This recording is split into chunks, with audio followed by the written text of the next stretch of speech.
This message brought to you by Country Doctor Carolyn Downs Community Health Centers and as a public service by Rainier Avenue Radio .world. We got the feeling now. Yeah. R&B, soul, funk, 50s, 60s, 70s, 80s.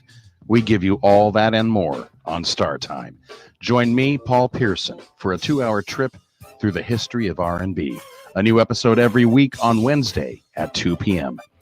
Come and get the feeling on Star Time on Rainier Avenue Radio .world.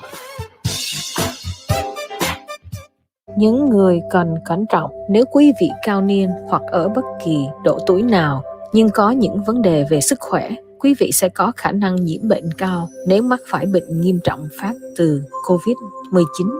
Nhưng tin vui là quý vị có thể thực hiện những biện pháp để bảo vệ bản thân và người thân. Rửa tay thường xuyên, ở nhà trừ khi quý vị cần thức ăn, thuốc hoặc dịch vụ y tế. Nếu quý vị cần phải rời khỏi nhà, hãy đứng xa người khác 6 feet, tránh những người đang bệnh. Lập kế hoạch, nhận diện và nói chuyện với người có thể chăm sóc quý vị nếu quý vị bệnh. Trữ vật tư như là thuốc men hoặc đồ tạp hóa, hoặc tìm cách để người khác có thể đem chúng đến cho quý vị. Và hãy nhớ mang khẩu trang hoặc vải che mặt khi ở cạnh người khác. Để biết thêm thông tin, vui lòng liên hệ Seattle King County Public Health, cơ quan sức khỏe cộng đồng King County, Seattle, 206-477-3977. This is Rainier Avenue Radio .world. Welcome to Rainier Avenue Radio. This is Afternoons with Monique, recording live in Seattle, Washington, every Thursday at 1 p.m.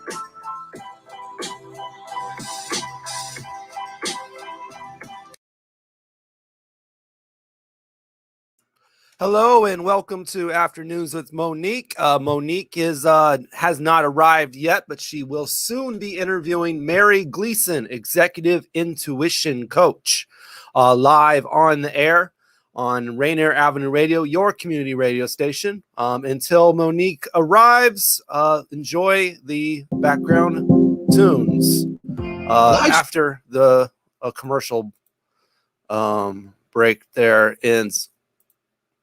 There we go. Okay, enjoy that until Monique comes.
Good afternoon, Seattle. Monique Lee with Afternoons with Monique on Rainier Avenue Radio. I apologize for that delay. My internet connection is not working on my laptop, so you are on my cell phone. Today, I have the pleasure of having a guest who is a intuition coach, Mary Gleason, on my show. Please help me welcome Mary Gleason. Hi, Monique. Hey, look at that. We kind of matched the colors. What's up We with do. We're looking swank here. I don't know what happened to my lighting. It was great a minute ago, but Yeah, we definitely twinning today. yeah. So, well, I first met you not too long ago, and I thought your line of work, you are an executive intuition coach, and I thought that was very interesting. So I thought I would have you on my show to share with the audience what you do. But first, let's get a little history on you. Have you been living in the Northwest long? I moved out to Issaquah, Sammamish area in 1987. From Rochester, New York. And it's kind of funny because my husband and I said, well, we'll give it 2 years. And it's been more like 32, 33 years. So, yeah. And prior to that, I grew up in Rochester, New York, which is where I'm visiting right now with my mom. And what else can I tell you? Where did you go to school? I have an incomplete degree in political science, but in that time I went to the University of Rochester where I also worked. And I always thought I wanted a career in politics, and I realized I really didn't. Oh, is that right? And I know that you're in the nonprofit world for some time. Tell us what you did there. 30 years? Okay. Yeah, so for over 30 years, I started out at the University of Rochester Medical Center, and the grant that I was working on ended, and somebody said, you'd be really good in development. Right. And since I was working in a developmental clinic, I didn't have any idea what they were talking about. And they said, no, you should go talk to them. And sure enough, I got hired there working on the annual giving programs for School of Medicine, School of Nursing, and the Grateful Patient program for the teaching hospital. And that was sort of like the best thing that ever happened to me. And things took off from there. When I came out to Seattle, I became the first ever development director for what is now Wellspring Family Services, one of the largest and oldest human service organizations in Seattle. And from there, I've worked with a number of organizations, including Woodland Park Zoo and HopeLink and bunches of others. And I also have been a consultant with a number of nonprofits. Oh, I see. And yeah. And I, as a member of the executive team, as a member of the C-suite from the larger organizations and whatnot, I had a good front row seat to what it takes to make a lot of really big decisions and understand that they impact so many other people in ways that you might not initially think of. So I became really interested in thoughtful decision making. I see. And 30 years in nonprofit, is there any, so Wellspring is one of the organizations you were with. How long were you there? That was from, I was there almost 3 years. Okay. And then I had my son. So you raise your son?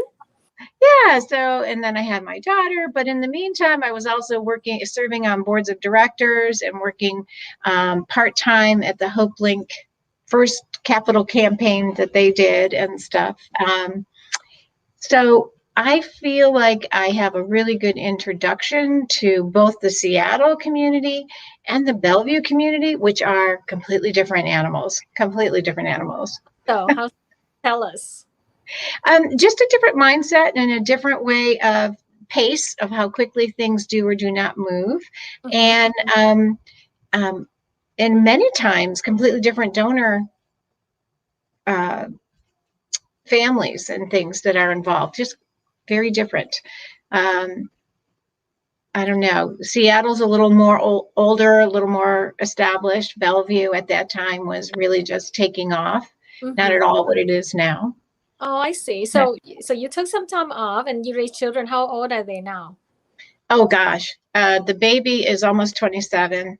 The next one is 30, and then almost 30, and then I have another daughter that I brought into the marriage with me who is 44. So, yeah. And I know that you said you have a book. I do. Woo something. Yeah. Well, let me just tell you first, because in addition to my career as a fundraiser, I had this other side business that I did that was all around my intuitive practice. So I'm a trained psychic medium and hypnotherapist. And in my consulting practice, I found that I was sort of trying to separate myself as a consultant with the nonprofits and then the intuitive side here. And I realized I could never leave either one of them out of the equation, and I had to bring them together. Right. And as I stepped into being wholly me, as I tell people, I am an out and proud woo-woo executive. And I would love to teach others how to do that because it has such a big impact on their decision-making abilities. And I have this book, Being Woo-Woo in an Engineered World, and it is largely based on examples with my husband, who's the engineer, and me, who's more the intuitive type. But I work with my clients a lot, my intuition clients a lot, to say, let's bring your whole brain to work. You need that left-sided logic and reason, and you need the right side to tell you what else you need to know. Right. And bring them together. So this is sort of how my brain came together and how it felt to wake up realizing I live in this very high-tech hub. And that's not my dominant way of looking at the world. I see. And I'm curious about two things. So one is that in your biography, you said that you are an out and proud woo-woo executive coach. The word out and proud, I thought maybe, and then you have a rainbow on the front cover. So does that mean that you are a member of the Pride community? No, except in my heart. The rainbow is actually the same colors as the chakras, the 7 main energy bodies that live along the spine. And so this represents the chakras, which if you remember in elementary school, we were told the colors of the rainbow were Roy G. Biv, red, orange, yellow, green, indigo, violet, and blue, right? Or whatever, blue, indigo, violet, sorry. So that represents the sort of the bigger picture that comes in, and then the engineered world below it that's very measured and structured, which 75% of the population, according to the Myers-Briggs personality inventory, they are dominantly the 5 senses. We all have some level of intuition. We all have some level of 5 senses. But when you live in a high-tech world, chances are you're more like 10 or 15% of the population if, in fact, the dominant way that you take in information is through your 6th sense. Right. And what I hear so often from my clients and executives making decisions, and they're not just the nonprofit world. In fact, most of my clients for intuition coaching aren't in the nonprofit world, is that next level decision maker that I want to talk to about, what is your whole skill set and how do you bring that to bear? And they're like, I know something's off, but I could never say that to my boss because I can't prove it. And so, I like to work with them on that. So you said earlier that you have some psychic medium abilities. How did you come across this? How do you know you have this? So I about 15 more years ago, I really crashed and burned. I had a complete nervous breakdown. I had 5 stomach ulcers.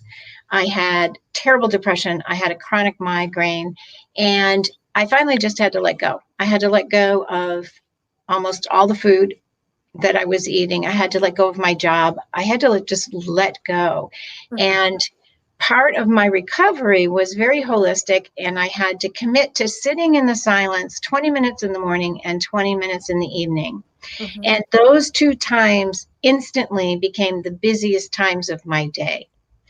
I could know things, I could hear things, they would just come to me, whole concepts without language.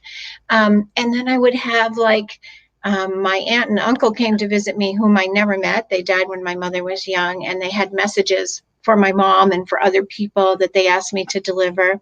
And that scared me. I mean, it was exciting, it was wonderful, and it was like, what the heck is this? And shortly after that, I realized, oh, I used to live this way all the time. And when I tried to live into the wrong definition of success, where everything is measurable and knowable to an exactness, it didn't work for me. And when my body finally said, we're just going to have you sit down here and reset, that's when I found my true self. So I would say forever I have been that way. I haven't always listened to it. And that's part of what I like to teach people is when you ignore your intuition, it will keep up with you. It will catch up with you. And when I got so sick, I knew I should not have taken the last 2 jobs that I took. I knew that I shouldn't hire that one person that I did. I knew it was a mistake, but I just needed to get things off my desk. And when I work with executives, that's what I see happening over and over again. They're stuck, they're glued to their desk, they're making decisions based on expediency and not necessarily effectively. And so I look at what's on their desk, and they're all problems.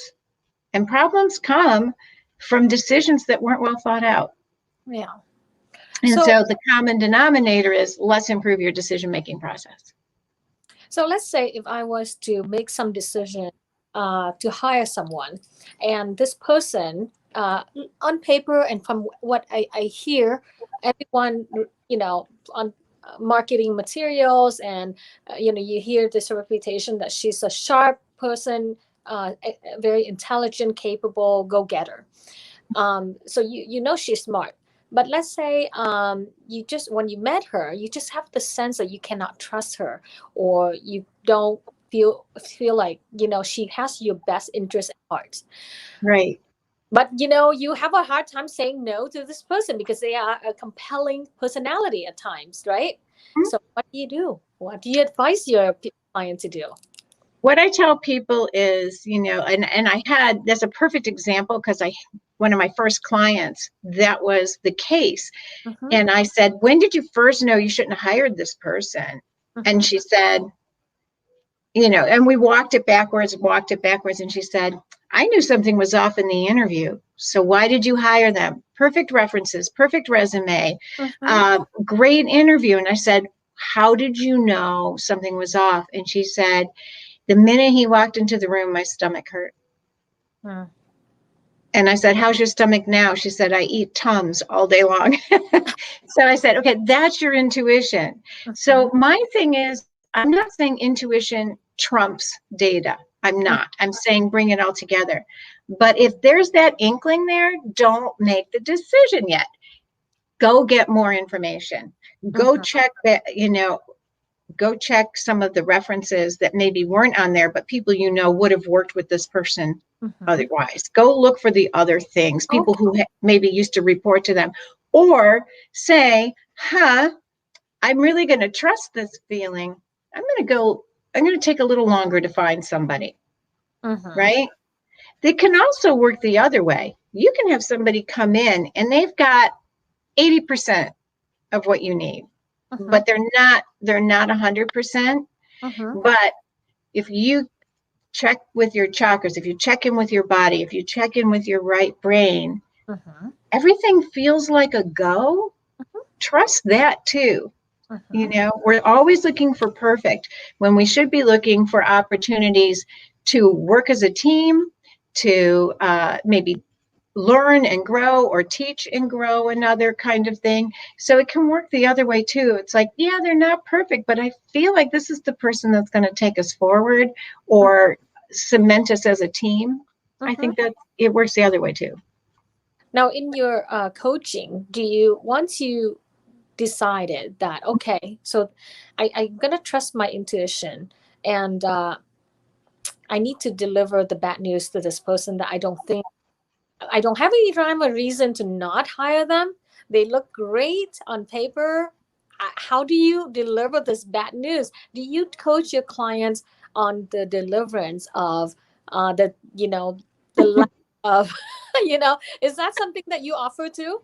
Sure. What I can tell you is, though, only women ask me that question, not men. Oh, interesting. Because men know something by and large that we don't, which is that no is a complete sentence. Oh. You don't necessarily owe that person an explanation. But you can say, I've decided to continue the search. Right. Thank you so much for your interest. Or, I'm putting the decision on hold. I need a little more time with this. So I'll get back to you. And if you're still available, great. But if you're the person hiring, you don't have to. Now, if they say to you, is there and I've done this myself in interviews where I've said, is there something that you feel is missing that I might be able to help you with? And then you can say, do you have examples of what I can see is that you get things done, you move forward, but I get the distinction that my position, my company might not be the priority, and I'm looking for a team member. Do you have references that can assure me that you're willing to be a part of a team and not the top dog? Okay. So you don't say, I don't feel good about you. I don't think you look out for me, for my best interest. But you can say, I've got to look out for me, and I feel like you do that too, but it's my job and my company, so I want to know, I would like some more references or examples, if that's what you want to do. But you don't really owe that person an explanation, nor are you obligated to hire them. For sure. That's very helpful. So, Yeah. in your so how long have you been doing this executive intuition coaching? I think it finally took shape just in the last 6 months, but I would say that I've been doing it for years without calling it that. I'm just pulling it all together. But I probably 8 or 9 years ago, I did a presentation to a group of heads of nonprofits. Now, when I say that, these are organizations, and this was years ago, where the minimum budget for this group, annual budget, was $40 million. So they're not small. These are MBAs and PhDs and CFOs. So it's the CFOs and the CEOs that were in the room that day. And they wanted something different. So I said, well, how many of you bring your right brain to work? And they didn't know what I was talking about. And I said, so who hired that person they shouldn't have? Every hand. Who did this? Who did that? And so we practice what it feels like in your body to make a decision. And I gave them some exercises. And at the end of this 1.5-hour workshop, somebody announced it was time for lunch, and they all just quietly got up and left. And I thought, well, that went well. Talking to a group of CEOs and CFOs about intuition.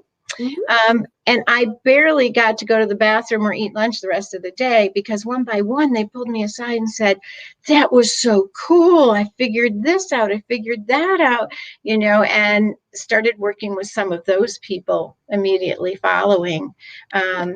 So I've been told, oh, don't bother working with CFOs and the financial people. And I say, those are some of my favorite and most rewarding clients. Because we're all intuitive, and they get frustrated because they keep reworking the numbers to try to justify what their intuition is telling them. Oh, interesting. Right. And I'm like, it's telling you stop reworking the numbers. This isn't the right decision. Right.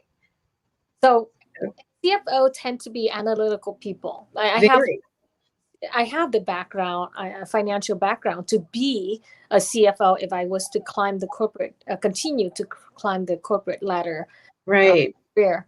And so I can identify with those people. In fact, I subscribe to CFO magazine for 10 years now. But those tend to be some analytical, number oriented folks. And you're saying that even those people, those very analytical left-brainers, would also benefit from tuning into their intuition. Is that what you're saying? Absolutely. And that's the difference between my husband and I. He needs the data, and there's not enough data in the world. And the CFOs need the data, need the data, need the data. But when you find yourself overworking the formula, it's because something in you is telling you it's not adding up. Right. And that's information too. So I always say, your left brain is your COO, your CFO, right? They've got all the data. They can tell you the trends, the numbers, the costs, the schedules, whatever. They got all that data. And your right brain is your CEO. And that's when you stop thinking about the data and you say, what else do I need to know? Perfect. And you pay attention to what comes up. Sometimes it's an image, sometimes it's a feeling, sometimes it's a song lyric. I had a client who figured out her intuition all her life. Hasn't been that annoying habit of song lyrics. It's been the song lyrics. Right? Yeah, totally. So we come to the end of our show. Thank you so much, Mary. I know it's gone so fast. I know. Yeah. Thank you so much for joining Afternoons with Monique. And next on our show, next on my show next week is mayoral election season. And we have 12 candidates running for the seat. I've had Bruce Harrell on a couple weeks ago. And next week, we're going to have Colleen Eaglehawk, a very strong contender for the mayoral seat. So next Thursday at 1 p.m. she'll be on Afternoons with Monique. So join in and check out our show. That is our show for the day. Thank you so much for joining us. Thank you, Mary. Thank you. I just want to say the book's available on Amazon. All right. Thank you so much. All right. Check it out on Amazon, folks. All right. Have a good afternoon, Seattle. Thank you. Bye-bye.